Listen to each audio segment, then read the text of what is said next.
Tú insististe muchas veces lo has dicho en entrevistas, lo incluiste en el discurso, resumiste un poco la acción de gobierno a partir de la frase no hay democracia sin justicia social y no puede haber justicia social sin democracia. Efectivamente. ¿Cómo reconciliamos eso? ¿Cómo reconciliamos? Porque entiendo perfectamente lo que significa la frase sin democracia, no puede haber democracia sin justicia social, ni justicia social sin democracia, pero a veces parece que ambas dimensiones están enemistadas por eso mismo. Todo depende de tu perspectiva. A mí, lo que pasa es que, como parte de mi actividad académica ha sido ser estudioso de la historia. Cuando tú ves la historia, te das cuenta que cuando los cambios ocurren de una manera que no tienen suficiente fundamento, no son sostenibles en el tiempo. Y entonces lo que haces es que intentas buscar atajos para dar grandes saltos que terminan en grandes retrocesos. Yo tengo a nivel histórico un ejemplo. Uno de los más grandes experimentos sociales de la humanidad fue la Unión Soviética, en donde hubo un completo reestructuración del orden social y político para crear una sociedad nueva de hombres libres, etcétera, etcétera, etcétera. Pero te cagaste 100 años millones de seres humanos en el proceso. Más allá de eso, deja eso, además de eso que es importante, pero hoy, para el punto que nos vemos, hoy, después de todo eso, de la caída de la Unión Soviética, etcétera, Rusia está más cercana a lo que era en 1900 que un país como Suecia, que siguió un proceso de desarrollo gradual y progresivo, pero que hoy es una sociedad completamente transformada. Lo que importa es la sostenibilidad del cambio. Y la sostenibilidad del cambio tiene que alcanzar por un trabajo paciente de ir construyendo los elementos que te permiten dar un paso y seguir adelante. No puedes construir un régimen de justicia social sencillamente creando una nueva clase de gente que va a estar en control de todos los recursos. Lo que haces es rompes un viejo orden y estableces uno nuevo. Lo que tienes que hacer es establecer un mecanismo mediante efectivamente ese principio de que el Estado debe servir a todos y debe garantizar condiciones básicas, fundamentales de acceso equitativo, de acceso a la salud, de acceso a la educación, etc.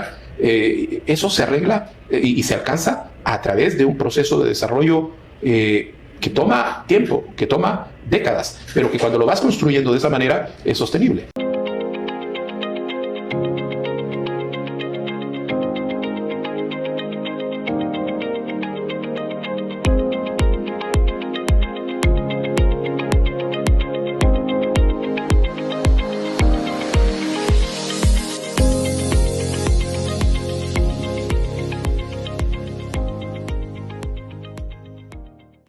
Saludos liberales clásicos, sean bienvenidos una vez más a Fusionista Propone, este espacio donde nos reunimos los verdaderos liberales clásicos de Guatemala para dar a conocer las propuestas reales y definitivas que los guatemaltecos necesitan escuchar.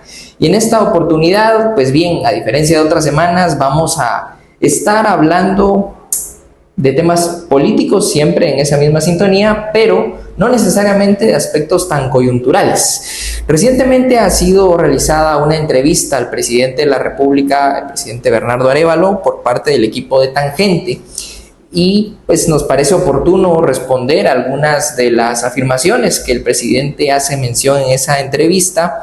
Quizás vas a notar un contraste muy evidente en esta sintonía porque el día de hoy venimos a cuestionar al presidente, venimos a reafirmar nuestra convicción por presentarle al guatemalteco algo más que una entrevista que no solo va en aras de exaltar un nombre o exaltar la personalidad ni tratar de levantar la imagen de un funcionario público, sino que presentarle propuestas reales y definitivas. No lo hacemos desde una librería de prestigio, lo hacemos desde nuestro modesto set de grabaciones y bueno, agradecemos tu apoyo, que te quedes hasta el final de este video y que nos apoyes difundiendo el contenido si es que los argumentos, las ideas y los principios que nosotros representamos también son los que te representan a ti. Como siempre es un gusto estar en compañía de Jorge Chapas. Jorge Chapas, presidente a la sombra de esta campaña, Gobierno a la Sombra. Qué gusto tenerlo por acá. Gracias, Gabriel. Es un gusto compartir contigo, con nuestra audiencia pequeña pero fiel y aguerrida, esperamos, ¿no? Pues muy contento de compartir lo que han sido pues básicamente 18 meses de lanzar nuestra campaña de gobierno a la sombra, Gabriel. Definitivamente, Jorge, que no es lo mismo quizás estar en esta posición siendo un gobierno de oposición, de momento mediático, ¿no?, a estar tomando decisiones en el Ejecutivo, decisiones que repercuten lamentablemente en la vida de los guatemaltecos de forma negativa por la tendencia que tiene nuestro presidente. Pero sí es importante hacerle ver a la gente que desde esta campaña hemos tratado la manera de presentar una contrapropuesta a las propuestas oficiales del gobierno del arevalismo 2.0.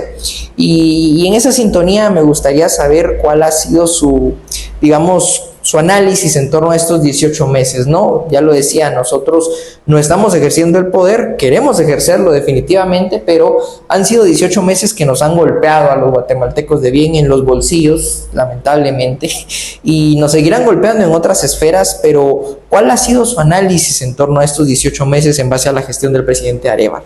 Perfecto.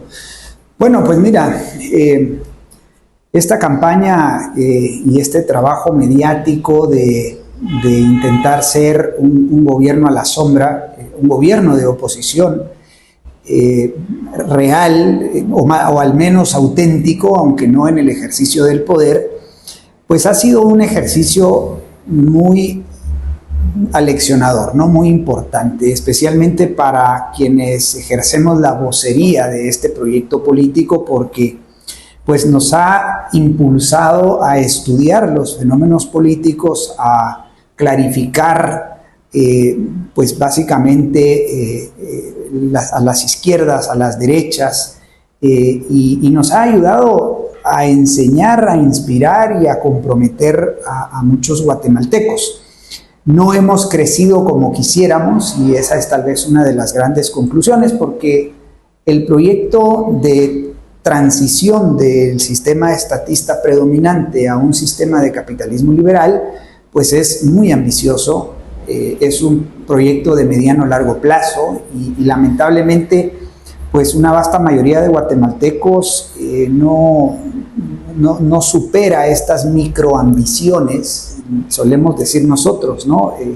Y también está imbuida por el cortoplacismo. Entonces es difícil para un proyecto como fusionista salir a la palestra pública, hacernos visibles y hacer oposición, hacer sombra, como lo dice nuestra función, de una manera eficaz y de una manera, con un mayor impacto, ¿no? Sin embargo, creemos que estamos haciendo lo que es justo, correcto y necesario, que es decir lo que la gente necesita escuchar, más no necesariamente lo que la gente quiere escuchar. Y eso hace aún más difícil el trabajo político que hacemos, ¿no? Porque además este sistema pues te genera una coyuntura muy convulsa, una gran cantidad de politiquería, crisis que van y vienen, ¿verdad? Podemos recordar la crisis del kilómetro 44, por ejemplo, una crisis en infraestructura, la crisis del tema de los seguros para el transporte público, que también generó una crisis, bloqueos, paros y demás, la crisis de la obligatoriedad de la clasificación de la basura, claro, fue otro. El tema es que en el estatismo la politiquería te inunda con una gran cantidad de temas que para el político profesional como nosotros es difícil abstraerte de todo eso y hablar de lo que verdaderamente importa, que son los sistemas de gobierno y economía, las políticas públicas, las instituciones económicas, y eso se hace muy difícil, ¿no? Porque los medios de comunicación por masivo, tanto convencionales como los medios de comunicación digital, pues siguen la línea editorial del estatismo, claro, ¿verdad? Y te bombardean con una gran cantidad de temas que, pues claro, podrían ser importantes desde cierta perspectiva, pero realmente no ayudan a visualizar la solución real y definitiva. Sin embargo, aquí estamos, 18 meses después, tratando de llegarle con el mensaje a la mayor cantidad de personas y bueno, enseñar, inspirar y comprometer, Gabriel. Y que nosotros, Jorge, de alguna manera, pues tenemos quizás la ventaja, ¿no? De no tener como tal una figura paternal que haya ejercido el poder, ¿no? Que era algo a lo cual hacía referencia el periodista Arnoldo Galvez en esta entrevista que le hace al presidente Bernardo Arévalo. Le preguntaba, ¿no? ¿Qué hubiese hecho su padre? O usted, ¿qué tan frecuentemente piensa en su padre? ¿Qué hubiese realizado? ¿Qué decisiones hubiese tomado? Y sin embargo, nosotros sí tenemos como referente a ideólogos políticos, Jorge, que nos invitan a pensar en clave de proyecto de país, ¿no? A proyecto de país que dentro de ese gran concepto de proyecto involucra reformas mucho más aguerridas y ambiciosas que las micro reformas que pueda o no estar haciendo el presidente, que dicho sea de paso no las hace, lo que sigue haciendo es profundizando este sistema perverso, ¿no?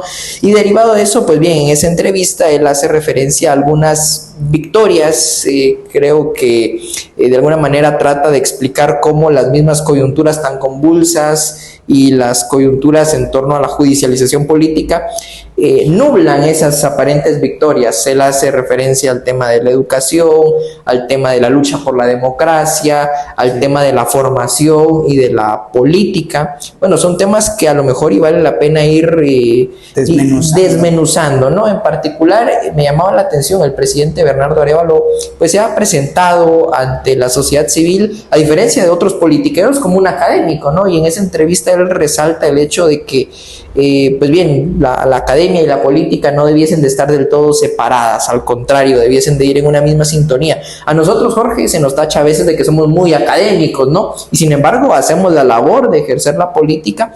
Creo yo que valdría la pena profundizar en eso, ¿no? ¿Qué tanto se deben de separar esas dos esferas y qué tanto debiesen de ir alineadas? No, total. Es en uno de los pocos aspectos en los cuales coincidimos con el presidente Arévalo, porque efectivamente los liberales clásicos que adherimos a un proyecto político e impulsamos un proyecto político, estamos convencidos de que debe existir una retroalimentación entre la academia y la política. Es una relación en doble vía y ciertamente a nosotros se nos tacha como académicos y quiero contarle a nuestra audiencia que en estos 18 meses de gobierno a la sombra, pero también desde antes, ¿no? Algunos políticos de plataformas políticas, de partidos políticos, algunos interlocutores, algunos personajes que hacen cabildeo político nos invitan a tomar un café y mira, vení, queremos conocer un poco el proyecto. Y es curioso que la mayoría de estos interlocutores con los que nosotros hablamos, gente con la que nosotros hablamos, nos pone cabalmente esa etiqueta, ¿no? Estos fusionistas son académicos, son gente pues que básicamente tiene esa capacidad de enseñar. Y bueno, creemos nosotros que un partido político de 4 dimensiones, es decir, ideológico, programático, representativo y electoral, en su dimensión ideológica es un agente de cambio cultural. El cambio cultural no solamente viene de la escuela, de la academia en general, no solamente viene de los medios de comunicación, viene también de los partidos políticos. Lo que pasa es que en Guatemala no hay partidos políticos transparentes y completos.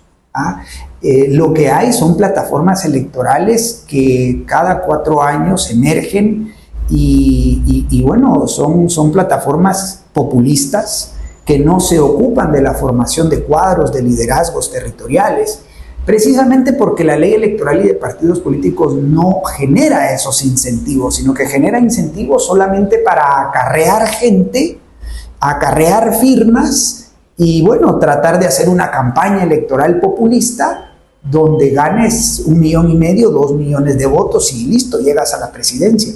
Pero los partidos políticos institucionales, los partidos políticos completos y verdaderos, pues son un agente de cambio cultural y en ese sentido el político profesional debe ser alguien muy bien formado, debe ser alguien que estudie ciencia política, filosofía, economía, historia, sociología, bueno, todas estas disciplinas que le son complementarias a la ciencia política, ¿no? Para que cuando llegue a ejercer al poder o la oposición, pues tenga los argumentos, porque la política, pues al final es debate, es negociación, pero fundamentalmente debate, ¿no? Y si tú tienes una opinión pública favorable a tus ideas, a tu proyecto, a tus propuestas, pues entonces tienes capital político y puedes hacer los cambios y las transformaciones. Entonces, un tema que cuando escuché esa parte de la entrevista me hizo recordar, porque en el lado de las derechas hemos seguido el fatal o el gravísimo error de Friedrich von Hayek, que le da un consejo que le da a Sir Anthony Fisher, inglés, cuando él se acerca a su cátedra y le dice pues que tiene pues la aspiración de hacer política, y Hayek le dice no es la política, no es la política partidaria lo que debes hacer, es la academia lo que debes hacer. Y desde entonces, lamentablemente, buena parte de la derecha ha estado confinada en la academia, claro, y no ha logrado salir de ahí, o sea, se desarrolló en una torre de marfil y por temor, por falta de coraje probablemente, no ha logrado salir de ahí e impulsar un proyecto político, ¿no? Pues nosotros creemos que ese sí fue un error de Hayek y lo decimos con toda humildad, más allá de que Hayek pues efectivamente fue un gran economista y seguimos muchos de sus buenos consejos y lecciones en economía, pero en política realmente fue un error fatal porque nos aisló de la práctica política a buena parte de la derecha, y ahora quienes queremos hacer política y a la vez impulsar o recoger de la academia las buenas enseñanzas y los buenos conceptos, pues bueno, nos es muy difícil, porque entonces nos tachan de, tú eres un académico y no eres un político. Bueno, es que un político debe ser un buen académico, como un buen académico consciente de que hay que llevar las ideas a la práctica, pues se mete en política, y en política partidaria, ¿no? Definitivamente, yo creo que esto es una lección que sí han atinadamente pues percibido las izquierdas e impulsado, ¿no? Las izquierdas hoy no solo se hacen del recurso universitario, la cooptación de la educación, y no se quedaron solo ahí, ellos sí aguerridamente van y se manifiestan a través de partidos políticos en elecciones. En dicha entrevista creo que se le cuestiona, ¿no?, al presidente Arévalo cuál es su opinión en torno a la configuración de un nuevo partido, Raíces, ¿no? Sí. De manera muy, creo yo, hábil, el presidente sabe sortear ese tema para no generar crispaciones, y sin embargo no oculta, pues, de alguna manera el hecho de que dentro de el antiguo movimiento Semilla hoy hay una división que le da dos frentes de maniobra a las izquierdas. Totalmente. Raíces y Semilla, eventualmente un movimiento Semilla que se tendrá que configurar como otro partido político, ha sido cancelado recientemente, pero nos invita a la reflexión, Jorge, porque el hecho de que las izquierdas sí apuesten a un juego democrático, o al menos a alcanzar el poder de manera democrática, es algo que del lado de las derechas ha quedado muy atrás. El presidente quizás pues valdría la pena cuestionarlo en ese sentido, porque él dice que en el año 2023 se defendió la democracia, ¿no? Y luego habla de la necesidad de la democracia junto con la justicia social, y que no puede haber justicia social sin democracia y viceversa.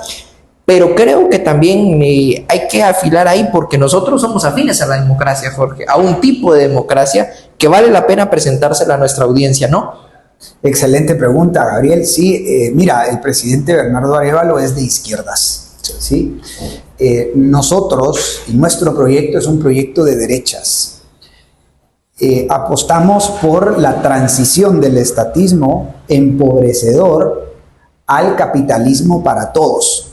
También lo llamamos capitalismo liberal, democrático y conservador. En ese sentido, tenemos que zanjar diferencias, porque la democracia a la que él apela a una democracia como un sistema, casi, ¿verdad? Como un sistema de gobierno. Donde todos los ciudadanos tienen voz y voto. Correcto, y ahí tú dijiste a un tipo de democracia, porque permítanos aclarar que hay dos grandes tipos de democracia. La democracia antiliberal, que es la que prevalece en buena parte del occidente del mundo, del planeta, y la democracia liberal, que quedan algunos resabios dentro de nuestros sistemas democráticos. Ahora, la democracia como tal únicamente es un método para elegir gobernantes. Únicamente es un método. Y cuando, de hecho, desde Aristóteles se plantean tres formas puras de gobierno: la monarquía, la aristocracia y la democracia. Esas tres formas puras degeneran, ¿sí? Dice Aristóteles, y luego una gran cantidad de pensadores pues van desarrollando esta teoría política de gobierno mixto.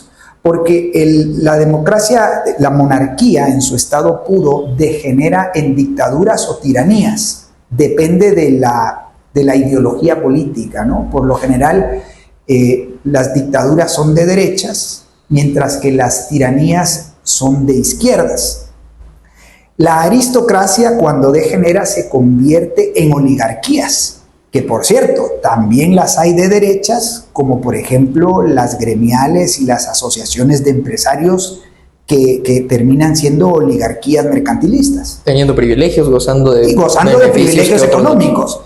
Pero también hay oligarquías de izquierdas, como por ejemplo los sindicatos, ¿verdad? Que pelean privilegios sociales, laborales y tal. O las oligarquías, digamos, hacinadas en torno a las universidades estatales, ¿no? Ahí tienes oligarquías, pequeños grupos de poder, pero con intereses de izquierda, digamos. La democracia también degenera en demagogia, ¿sí? Y hoy por hoy también a ese término le podríamos tildar de populismo, ¿no? Ahora bien, en las democracias hay democracias liberales y democracias antiliberales. Las democracias antiliberales, como en las que vivimos hoy por hoy, son esas democracias donde en principio están basadas sobre el sufragio universal, ¿no?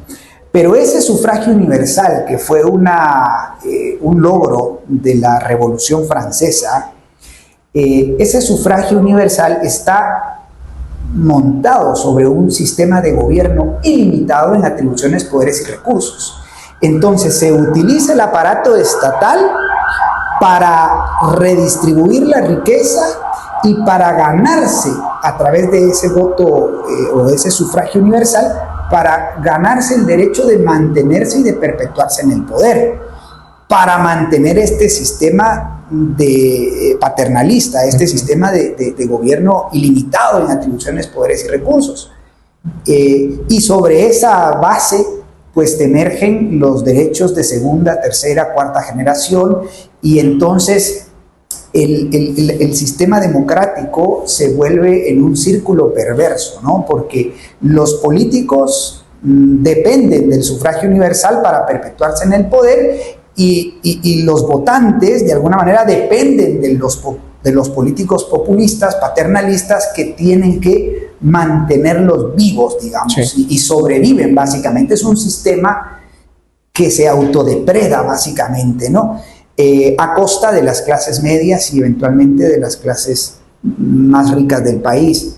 Entonces, la democracia liberal es una democracia, primero, que se basa sobre el principio de gobierno limitado, que ofrece libertades económicas y que promueve la propiedad privada como un principio que genera las condiciones para que ciertamente cada 4 años se pueda votar, pero no necesariamente por las opciones que generan dependencia y paternalismo, ¿no?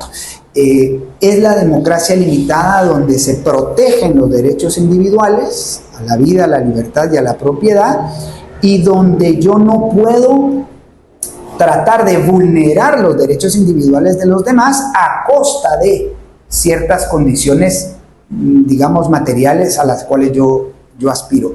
Entonces, en este sentido y de manera muy práctica, las leyes de partidos políticos hacen muchísimo daño. muchísimo daño, porque estas leyes de partidos políticos crean todos estos incentivos perversos para esa codependencia entre las clases populares y clases pobres con los políticos populistas que ofrecen planes sociales y justicia social, ¿no? Y paso rápidamente al tema de la justicia social, porque el presidente Arévalo habla de no hay democracia sin justicia social, ni justicia social sin democracia. La justicia social para alguien con pensamiento de izquierda es redistribución de la riqueza. Sí. Es eso básicamente, ¿no? Y en ese sentido, pues nosotros lo que vemos es de que la justicia desde esa perspectiva no es justa, ¿sí? La justicia en el sentido más estricto de la palabra es dar a cada uno lo que le es suyo, lo que le es propio.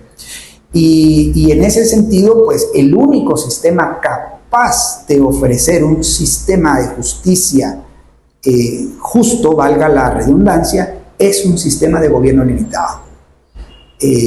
Porque redistribuir la riqueza bajo la bandera de la justicia social es algo muy injusto, es algo muy inmoral, porque tú le quitas a unos de manera coercitiva, de manera inconsulta, por la vía de la coerción y la violencia para darle a otros, ¿no? Y esto se materializa en los ministerios de Agricultura, en los ministerios de Educación, en el Ministerio de Salud, en el Ministerio de Economía, en el Ministerio del Trabajo, en el Ministerio de Ambiente y Recursos Naturales, en el Ministerio de Cultura y Deportes. Todos estos ministerios materializan esa usurpación, esa expoliación y ese robo que hace el Estado de recursos de unos y los redistribuye, usurpando pues las leyes naturales de la oferta y la demanda, porque cuando el mercado ocurre ese proceso de cooperación social, también hay una redistribución de la riqueza, pero esa redistribución es espontánea y natural, ¿ya? No se ejerce por la vía de la fuerza, sino se realiza de una manera natural y espontánea.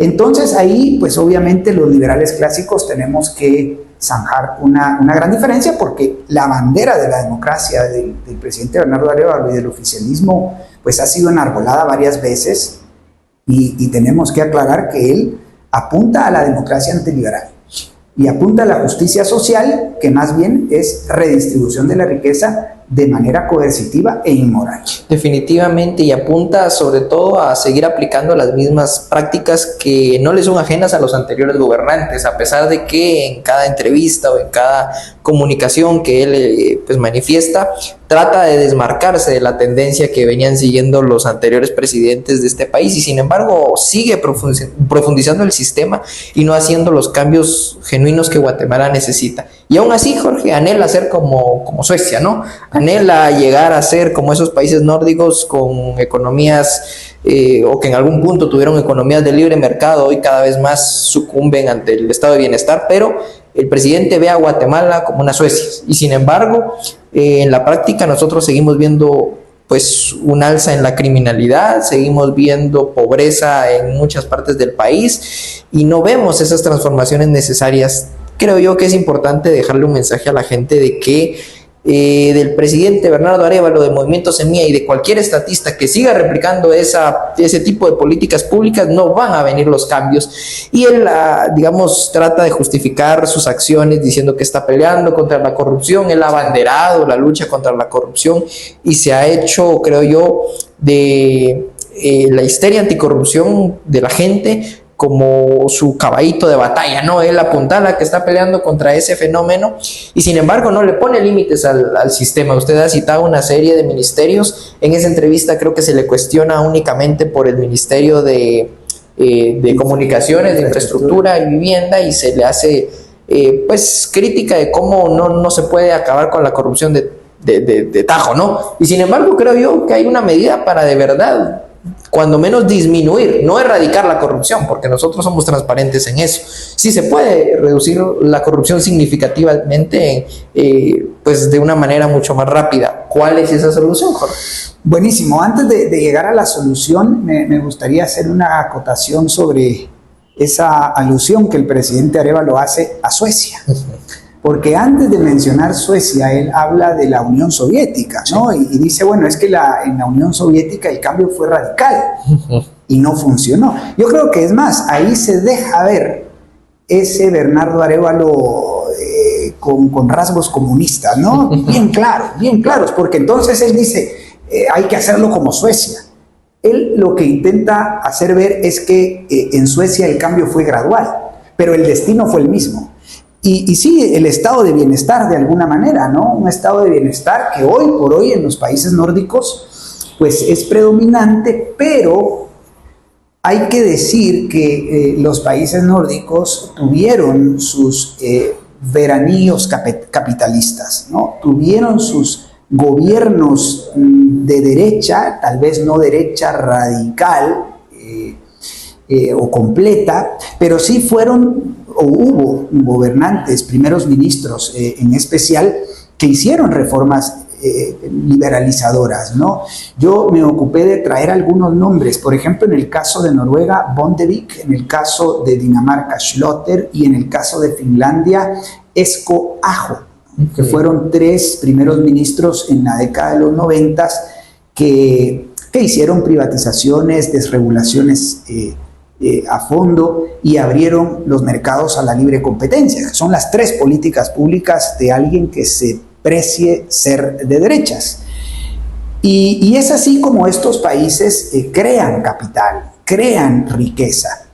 Y luego, lamentablemente, en estos países la ley del péndulo político, ¿no? Hizo que llegaran gobernantes socialdemócratas y entronizaran el estado de bienestar, pero sobre la base del crecimiento y de la riqueza que se habían generado años antes. Entonces, nosotros ¿qué proponemos, no? Bueno, proponemos convertirnos ciertamente en un país potencia mundial a base de privatizaciones masivas, desregulación a fondo y apertura total de los mercados a la libre competencia. Y eso va a crear las condiciones materiales, pero no solo materiales, también intelectuales e incluso, diría yo, las condiciones morales para que exista un buen orden social, ¿no? Y podamos pues no solo satisfacer nuestras necesidades más básicas, más necesarias, sino también podamos cooperar libre y pacíficamente en la sociedad. ¿Y cómo? Pues básicamente a partir de estas 3 políticas públicas en las 5 grandes esferas de la sociedad, ¿no? La esfera política, la esfera de la economía y las finanzas, la educación, la atención médica y las jubilaciones sin pensiones. Ahí tienes nuestras 5 reformas que conducen a darle soberanía, básicamente, y a ponerle límites al gobierno. Número 1, a abrir la economía y las finanzas para que los comerciantes, los empresarios, los emprendedores puedan abrir negocios, puedan crear, digamos, esa relación gana-gana que ocurre en el mercado, y para que profesores y maestros, médicos, y para que trabajadores sociales y administradores de los fondos de pensión puedan crear esas condiciones para elevar el nivel de riqueza de la gente, ¿no? Entonces, pues esa es la vía, y a diferencia de lo que dice el presidente Arévalo, que claro, él apuesta por el gradualismo. Cuando menciona Suecia, nosotros proponemos, porque hemos estudiado transitología, decimos que la transición debe ser de shock y no gradual, ¿no? Nosotros en ese sentido no somos gradualistas. Somos un proyecto político que propone una transformación súbita, como eventualmente se hizo, por ejemplo, en Nueva Zelanda, con el ministro de Economía Sir Roger Douglas, quien hizo una transformación de súbito, y en un artículo muy interesante que se llama 10 principios y 16 lecciones de la transición de Nueva Zelanda, pues te dice claramente, ¿no? Los cambios tienen que ser de súbito, y tienen que ser de shock, y tienen que ser completos. Y a eso, esa propuesta a la gente le rompe, ¿no? Porque no visualiza la posibilidad de hacer un proceso de semejante calado, pero no hay otra forma. Lo único que nos queda es tratar de crecer, ojalá con suficientes recursos políticos, para obtener el capital político y la opinión pública favorable que necesitamos para empujar un proceso de esa envergadura, ¿no? Entonces, bueno, no sé si ahí respondo a tu pregunta. Totalmente, y como bien decía Jorge, yo creo que es importante seguir presentándole estas propuestas a la gente, sobre todo para que conozcan más y que se familiaricen más con esto, ¿no?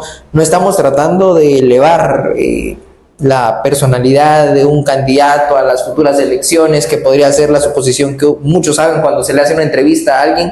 De hecho, me agrada porque en todo momento usted no dice como el resto de candidatos, yo voy a. Usted dice, vamos a, porque queremos integrarte a ti, estimado guatemalteco. Este es un proyecto de país liderado por un partido político, quizás el único partido político de verdad transparente con la ciudadanía, que Jorge, pues nos presentamos tal y cual somos, ¿no? Con pocos recursos, con mucha motivación, con mucha de esto, materia gris. Tenemos conocimiento político que creemos es nuestra principal herramienta y sin embargo necesitamos apoyos, necesitamos donaciones, necesitamos voluntariado, necesitamos recurso económico, necesitamos tu apoyo para llegar a más personas. Y de esa cuenta, pues la invitación, creo, Jorge, es a seguir apostando no por figuras mesiánicas, no seguir creyendo que va a ser el presidente Arévalo quien va a cambiar la historia de Guatemala, no, sino que apostar por un proyecto como Fusionista es la solución. Y de esa cuenta, pues creo que a manera de ir concluyendo, podríamos decirle a la gente, ¿no?, ¿qué esperamos como proyecto de país para Fusionista de cara al futuro en 2027? Sí, bueno, qué interesante. Mira, como Fusionista, nosotros tenemos un compromiso firme, indoblegable y perseverante en cuanto a lanzar este mensaje. Es un mensaje de esperanza, ¿no? Nosotros creemos que una transformación real y verdadera es posible, pero somos condicionalistas. Si se dan las condiciones, esto puede ocurrir pronto y bien, pero si no se dan las condiciones, puede suceder nunca jamás, ¿ya? Y por eso el llamado que tú haces ahí es elemental.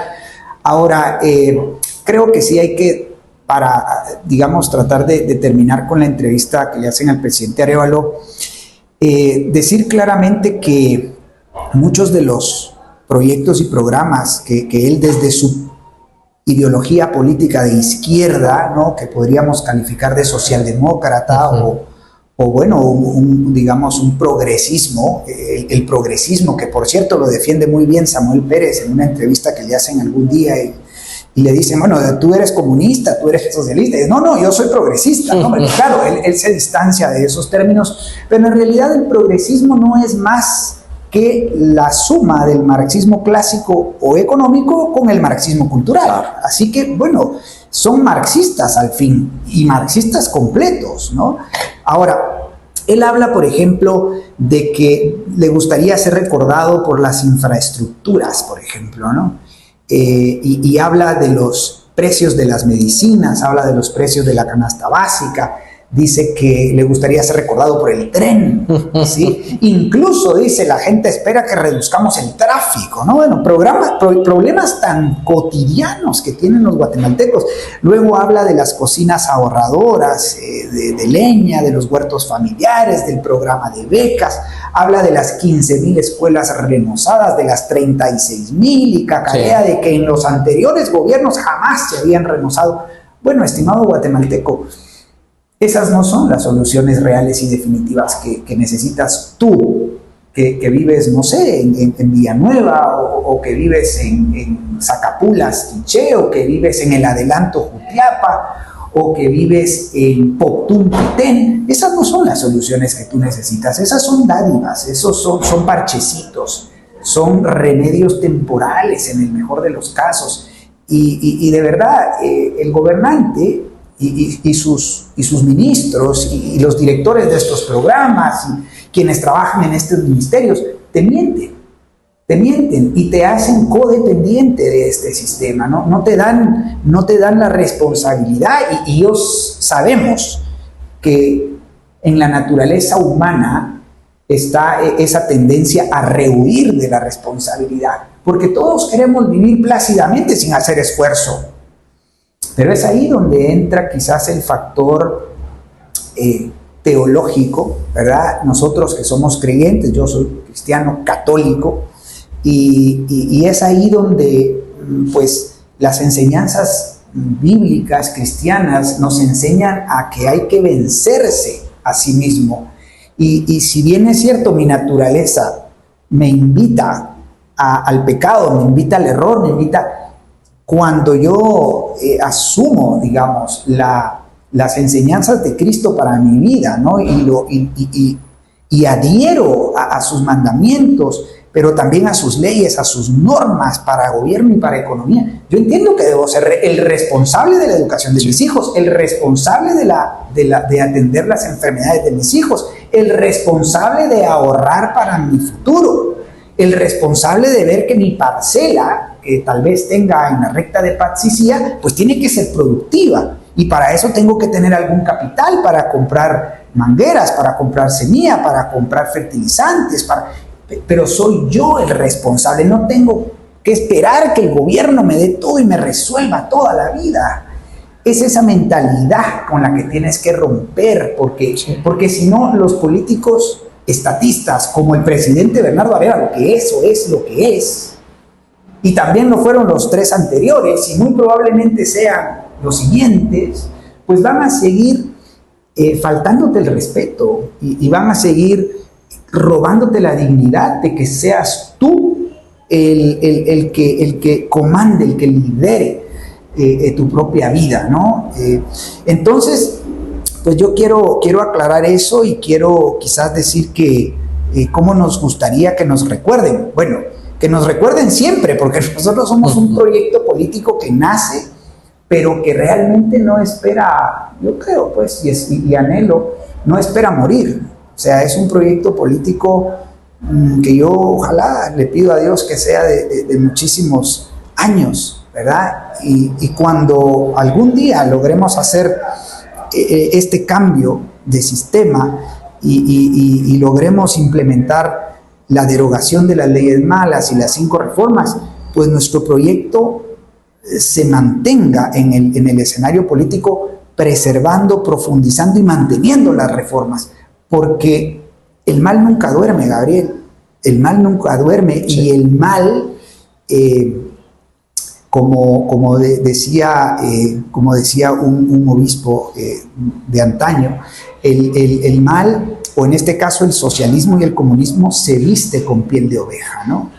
Y se presenta a través de un presidente que, bueno, se ve bonachón, ¿verdad? Y en ese sentido yo sí creo que hay que reconocerle al presidente que ese perfil democrático que él ha tenido, agradecerle y reconocerle que no ha roto con las instituciones, con por las más que lo han puyado, por más que un sector mismo de su facción, digamos, de izquierdas, lo ha empujado a romper con el orden institucional, especialmente con el caso del Ministerio Público.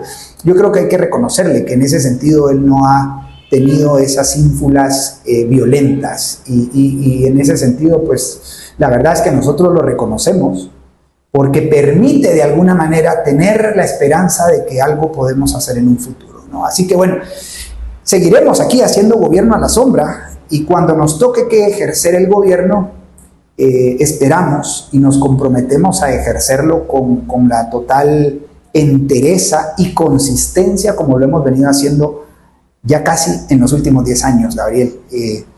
Y si no, que vayan a ver nuestro blog, que vayan a ver nuestros escritos, sí. Que se cuentan ya por cientos de papel y de neuronas que hemos quemado nosotros, diciéndole a la gente cuál es el verdadero camino para resolver nuestros problemas. Y ese es nuestro compromiso, estimados guatemaltecos, seguir indoblegables, firmes en la recta del liberalismo clásico, impulsando este proyecto que es lo único que va a garantizar que Guatemala se convierta en una potencia mundial. La pregunta es si tú vas a asumir ese compromiso apoyándonos y apostando por la transición hacia el único sistema que puede de verdad traernos la paz a este país. Invitados a que nos dejen sus comentarios, su like, que nos apoyen a compartir en redes sociales esta entrevista que le hacemos a Jorge Chiapas en su calidad de presidente a la sombra, y que desde luego sintonicen las demás redes del Partido Fusionista, donde vamos a continuar ejerciendo este ejercicio, Jorge, de gobierno de oposición, con la esperanza de que algún día, con el apoyo de Guatemaltecos de Bien, podamos ser gobierno oficialista y que convirtamos a este país en una verdadera potencia mundial. Así que bueno, pues gracias por llegar hasta acá. Nos veremos en un próximo episodio, con Dios y con la verdad por delante.